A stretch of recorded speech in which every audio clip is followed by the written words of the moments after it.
உலகத்திலே யூதர்கள், கிறிஸ்தவர்கள், இந்துக்கள், நாஸ்திகர்கள் என்று ஒரு பெரும் கூட்டம் வழிகேட்டை ஏற்றுக்கொண்டு அந்த வழிகேட்டின் பக்கம் மக்களை அழைத்துக் கொண்டிருக்கிறார்கள்.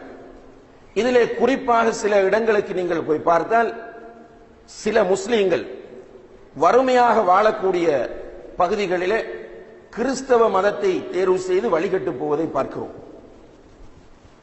நம்முடைய சமுதாயத்திலும் ஒரு சிலர் இருக்கிறார்கள், அவர்களுக்கு ஹிதாயத் என்றால் என்னவென்று தெரியாது, வழிகேட்டின் பாரதூரம் அவர்களுக்கு புரியாது. அவர்களுக்கு உடனடியாக அவர்களுடைய உலக தேவைகள் நிறைவேற வேண்டும். இதற்காக வேண்டி இந்த மக்கள் கிறிஸ்தவ ஆலயங்களுக்கு சென்று அங்கே பிரார்த்தனைகளில் ஈடுபடக்கூடிய நிலையை பார்க்கிறோம். முஸ்லிம்கள் அவர்களுக்கு வீட்டிலே ஒரு பிரச்சனை, வாழ்க்கையில் ஒரு பிரச்சனை, உடம்பிலே ஒரு நோய், இந்த பிரச்சனைகளுக்கான தீர்வு சர்ச்சிலே கிடைக்கும் என்று சொன்னால் அங்கே போய் அந்த பிரச்சனைக்கான தீர்வை பெறுவதற்கு இன்றைக்கு நம்முடைய சமுதாயத்தில் சிலர் இருந்து கொண்டிருக்கிறார்கள் என்பதை யாரும் மறுக்க முடியாது. அதே போன்றுதான் இந்து கோயில்களுக்கு போய் இந்து பெரியார்களிடத்தில் போய் மண்டியிட்டு தங்களுடைய பிரச்சனைக்கு உடனடியான தீர்வு வேண்டும் என்று கேட்கக்கூடிய நிலைய பேரை நாம் இன்று பார்க்கிறோம். அதிலும் குறிப்பாக தௌஹீதை ஏற்றுக்கொண்டு குர்ஆனும் ஹதீஸும் திரும்ப திரும்ப சொல்லப்படக்கூடிய ஒரு கிராமத்தில் வாழக்கூடிய மக்களில் நிறைய பேர் இருக்கிறார்கள். அவர்களுடைய வீட்டில் ஒரு திருட்டு போய் விட்டால், அவர்களுடைய வீட்டில் ஒரு பெரிய பாதிப்பு ஏற்பட்டு விட்டால் எந்த கவலையும் கிடையாது. திருடப்பட்ட பொருள் திரும்ப கிடைக்க வேண்டும் என்பதை தவிர வேறு எந்த கவலையும் அவர்களுக்கு கிடையாது. உடனடியாக முஸ்லிமோ காபிரோ யாராக இருந்தாலும் குறி சொல்லக்கூடிய அந்த ஷைத்தான்களிடத்தில் போய் தங்களுடைய ஈமான்களை அடகு வைப்பவர்களை பார்க்கிறோம். அவர்களிடம் போய் தகடு தாயத்துக்களை அணிகிறவர்களை பார்க்கிறோம். இவைகள் எல்லாம் வழிகேட்டின் மிக உச்சகட்ட வெளிப்பாடுகளாக இருந்து கொண்டிருக்கின்றன. இது போக கண்ணியத்திற்குரிய சகோதரர்களே, முஸ்லிம் சமுதாயத்திற்குள் நீங்கள் வந்து பார்த்தால் மார்க்கம் என்கிற பெயரில் உங்களை சுவர்க்கத்திற்கு அழைத்துச் செல்கிறோம் என்கிற பெயரில் வழிகேட்டின் பக்கம் அழைக்கிற நிறைய அழைப்பாளர்கள் இன்று இரவு பகலாக வேலை செய்து கொண்டிருப்பதை பார்க்கிறோம். குறிப்பாக காதியானிகள் என்கிற ஒரு கூட்டம், ஷியாக்கள் என்கிற ஒரு கூட்டம், முஅ்தஸிலாக்கள் என்று சொல்லக்கூடிய கூட்டம், சூஃபிகளில் உச்சகட்டத்தை அடைந்த கபர்களை வணங்கக்கூடிய அல்லாஹ் எல்லாம் என்று சொல்லக்கூடிய கூட்டம், இப்படியானவர்கள் எல்லாம் மிக தீவிரமாக இந்த களத்திலே இறங்கி மக்களை வழிகேட்டின் பக்கம் அழைத்துக் கொண்டிருப்பதை பார்க்கிறோம். அதே போன்று இந்த உச்சகட்ட நிலைக்கு போகாவிட்டாலும் கூட பிதஅத்துகளையும் சுன்னாவுக்கு மாற்றமான கர்மங்களையும் இந்த சமுதாயத்திலே எடுத்துச் சொல்லி வழிகேட்டின் பக்கம் அழைக்கிற இன்னும் நிறைய அழைப்பாளர்களை நாம் இந்த சமுதாயத்திலே பார்த்துக் கொண்டிருக்கிறோம். இன்றைக்கு மக்கள் என்ன செய்கிறார்கள் என்றால், இந்த வழிகேடர்களின் அழைப்புகளுக்கெல்லாம் பதில் கொடுக்கிறார்கள். அதனால் நிறைய உலமாக்கள் நிறைந்து போயிருக்கிற குர்ஆன் சுன்னா அடிக்கடி பேசப்படக்கூடிய இந்த ஊரிலும் கூட சிலர் ஷியா மதுஹபை, ஷியா மதத்தை ஆதரிக்கக்கூடியவர்கள் இருந்து கொண்டிருக்கிறார்கள்.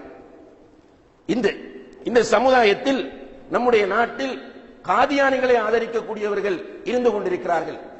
இன்னும் வஹ்தத்துல் வஜூதையும் இன்னும் ரஜினி சுவாமிகளுக்கு, அதாவது இந்த அந்த செக்ஸ் சுவாமி என்று அழைக்கப்படக்கூடிய அந்த ஓஷோவின் பக்கம் அழைக்கக்கூடிய அழைப்பாளர்கள் இன்னும் இருக்கிறார்கள். அவர்களுக்கு பின்னால் போகிற மக்களும் இன்று நம்முடைய சமுதாயத்தில் இருந்து கொண்டிருக்கிறார்கள்.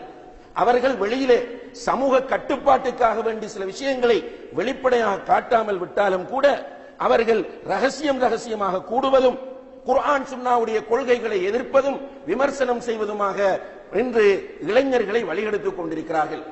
இப்படியான இந்த அழைப்பாளர்களின் அழைப்புகளுக்கு நம்முடைய சமுதாயத்தில் ஆங்காங்கே பதில்கள் கொடுக்கப்பட்டுக் கொண்டே இருக்கின்றன. இங்கே என்ன பிரச்சனை என்று கேட்டால், கண்ணியத்திற்குரிய சகோதரர்களே, வழிகேடு நம்மை நரகத்திற்கு கொண்டு செல்லும் என்பதில் இரண்டாவது கருத்து இந்த உலகத்தில் எந்த ஒரு முஸ்லிமுக்கும் இருக்க முடியாது. வழிகேடு நரகத்திற்கு இட்டுச் செல்லும். ஆனால் இந்த வழிகேடுகள் சமுதாயத்தில் சந்தைப்படுத்தப்படும் போது அந்த வழிகேட்டின் பக்கம் மக்கள் செல்வதற்கான அடிப்படை காரணம் பொதுவாக அன்றைய காலத்தில் இருந்து இன்று வரைக்கும் உள்ள அடிப்படை காரணம் அல் ஜஹில் என்ற அறியாமைதான். அடிப்படை காரணம் இதுதான். என்ன அறியாமை? எது ஹக், எது ஹிதாயத் என்பதை அறியவில்லை. உண்மையிலே நீங்கள் ஒவ்வொருவரும் உங்களிடம் கேட்டு பாருங்கள், எது சத்தியம், எது ஹிதாயத், எது நேர்வழி என்று அறிந்து கொள்வதற்கு நீங்கள் என்ன முயற்சி இதுவரை செய்திருக்கிறீர்கள்? உங்களுக்கு சில நேரம் 15 வயது இருக்கலாம், 25 வயது இருக்கலாம், 40 வயது இருக்கலாம், 60 வயது இருக்கலாம், 70 வயது உள்ளவர்களும் இங்கே இருக்கிறீர்கள். இதுவரைக்கும் எது ஹிதாயத், எது பலாலத், எது சத்தியம், எது அசத்தியம் என்பதை அறிந்து கொள்வதற்கு நீங்கள் தனிப்பட்ட ரீதியில் இதுவரை என்ன முயற்சி செய்திருக்கிறீர்கள் என்பதை உங்களிடத்தில் நீங்கள் கேட்டு பாருங்கள். ஆனால் நீங்கள் விமர்சனம் செய்திருப்பீர்கள் நிறைய. ஒரு மௌலவி பள்ளியிலே பயான் பண்ணி கொண்டிருப்பார், டீக்கடையிலே உட்கார்ந்து சிகரெட் குடித்துக் கொண்டு விமர்சனம் செய்திருப்பீர்கள். தொழுகைக்கு பிறகு ஒரு மௌலவி பள்ளியிலே உட்கார்ந்து பயான் பண்ணி கொண்டிருப்பார், நீங்கள் பீச்சிலே தொழாமல் இருந்து கொண்டு அதை விமர்சனம் செய்து கொண்டிருந்திருப்பீர்கள். ஆனால் உங்களை கபரிலே காப்பாற்றக்கூடிய, மஹ்ஷரிலே உங்களை காப்பாற்றக்கூடிய, சிராத் என்ற பாலத்திலே உங்களை காப்பாற்றக்கூடிய அந்த ஹிதாயத்தை அறிந்து கொள்வதற்கு நீங்கள் தனிப்பட்ட ரீதியில் என்ன முயற்சி எடுத்தீர்கள்? இந்த ஹுத்பாவை நீங்கள் சாதாரணமாக எடுத்துக் கொள்ளாதீர்கள்.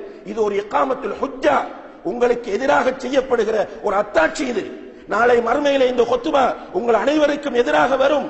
யாரெல்லாம் சத்தியத்தை அறிந்து கொள்வதற்காக, ஹிதாயத்தை அறிந்து கொள்வதற்காக, நேர்வழி அறிந்து கொள்வதற்காக இந்த உலகத்தில் முயற்சி செய்யாமல் அல்லாஹு தஆலா ஏதோ இந்த உலகத்தில் இரவு பகலாக உழைத்து காசு சம்பாதித்து சாப்பிட்டு விட்டு இந்த உலகத்தை என்ஜாய் பண்ணுவதற்கு நம்மை படைத்தவர்கள் போன்று நினைத்துக் கொண்டு யாரெல்லாம் வெறுமனே குர்ஆனுடைய அறிவில்லை, ஹதீஸுடைய அறிவில்லை, மார்க்க அறிவில்லை, நினைத்தபடி இந்த உலகத்தில் வாழ்ந்துவிட்டு மௌத்தாகிறார்களோ அவர்கள் அனைவருக்கும் இந்த ஹுத்பா ஒரு இகாமத்துல் ஹுஜ்ஜாவாக அமையும். நாளை மறுமையிலே அல்லாஹ்விடத்தில் போய் நிற்கும் போது இந்த ஹுத்பா பேசும் இன்ஷா அல்லாஹ். அல்லாஹ் பாதுகாக்க வேண்டும். சத்தியம் என்பது சாதாரணமானது அல்ல. சஹாபாக்கள் ஸலஃபு ஸாலிஹீன்களை பற்றி சொல்லும் போது என்ன சொல்வார்கள் தெரியுமா? தீனுக், உன்னுடைய மார்க்கம், உன்னுடைய கொள்கை சத்தியம் என்பது தமுக வ லஹ்முக, உன்னுடைய இரத்தம், உன்னுடைய சதை என்று சொல்வார்கள். அந்த அளவுக்கு இது முக்கியமானது. ஆனால் இதை படிக்காத காரணத்தினால் கண்ணியத்திற்குரிய சகோதரர்களே, நமக்கு இன்றைக்கு எப்படி என்று கேட்டால், சும்மா ரோட்டில் நின்று தர்க்கிப்பது, அந்த தர்க்கம் செய்யும் போது சில நேரம் நம்மளிடத்தில் சில கருத்துக்கள் ஏற்கனவே இயல்பாக இருக்கும். அந்த இயல்பான கருத்துக்கள் இருக்கும் போது அதை உடனடியாக ஏற்றுக்கொள்வது அப்படி கிடையாது. நம்முடைய இயல்புக்கு ஒத்து வருகிறது என்பதற்காக, நம்முடைய சிந்தனைக்கு ஒத்து வருகிறது என்பதற்காக அது சத்தியமாகாது. சத்தியம் என்பது கால அல்லாஹ் கால ரசூலுல்லாஹ், அல்லாஹ் சொன்னான், அல்லாஹ்வுடைய தூதர் சொன்னார்கள் என்பதுதான் சத்தியம். அதுதான் நேர்வழி. கண்ணியத்திற்குரிய சகோதரர்களே, சில நேரங்களில் நமக்கு நம்முடைய மனதில் ஒரு கருத்து இருக்கும். அந்த கருத்தை ஒருவர் ஆதரித்து பேசும்போது அவருக்கு சப்போர்ட் பண்ணுவோம். அந்த கருத்தில் உள்ள நியாயங்கள் என்ன, அதற்குரிய ஆதாரங்கள் என்ன, இதெல்லாம் நமக்கு தெரியாது. ஆனா நம்முடைய கருத்து அது. அந்த கருத்தை ஒருவர் ஆதரித்து பேசுகிறார் என்றால், நியாயப்படுத்தி பேசுகிறார் என்றால், அவர் சொல்வது சரி என்று நாமும் நின்று வாதாடுகிறோம். இந்த நிலை இந்த உலகத்தில் ஒரு ஜொலியாக இருக்கலாம், ஒரு தற்காலிக சுகமாக இருக்கலாம். ஆனால் கபருக்குள் கடுமையான ஆபத்தை ஏற்படுத்தக்கூடிய நிலையாகும். எனவே என்னுடைய மனசுக்கு பிடிக்கிறது, நான் நினைத்திருக்கக்கூடியதை அவரும் சொல்கிறார் என்பதற்காக வேண்டி இது சத்தியம் இது அசத்தியம் என்று நீங்கள் எடை போடாதீர்கள்.